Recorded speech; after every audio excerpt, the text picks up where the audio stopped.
सरकार भले ही बच्चों को प्रेरित करने के उद्देश्य से स्कूल चले हम अभियान का पाठ पढ़ा रही हो, मगर वास्तविक स्थिति ठीक उससे उलट है।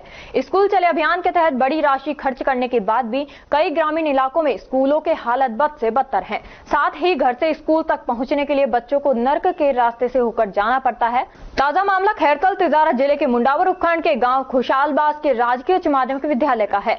यहां पर घर से निकलकर शिक्षा ग्रहण करने के लिए स्कूल जाने वाले मासूम बच्चों को मुख्य गेट पर कीचड़ और दलदल वाले रास्ते से होकर जाना पड़ता है, जिसे अगर नरक का रास्ता कहा जाए तो शायद कम नहीं होगा। जिससे बच्चों को घर से स्कूल तक जाने के लिए गंदे रास्ते से होकर जाना पड़ता है। इस कठिन राह पर कई गड्ढे होने के कारण बारिश के दिनों में यह दलदल बन जाती है। आजादी के कई दशक बीत जाने के बाद भी आज हम भले ही आजादी का अमृत महोत्सव मना रहे हों, लेकिन कीचड़ भरे रास्ते से स्कूली बच्चों को जाते हुए देखकर यकीनन सरकारी सिस्टम पर आपको गुस्सा तो आता ही होगा, मगर उससे ज्यादा तरस तो उन मासूम बच्चों पर आता होगा जो रोजाना डर के साए में इस कीचड़ भरे रास्ते से गुजरकर अपना भविष्य संवारने जाते हैं।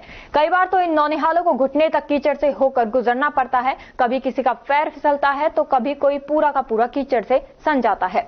बच्चों की माने तो कई बार इनको चोटें भी लगती हैं। यूनिफॉर्म और कॉपी किताबें भी कीचड़ से सन जाती हैं।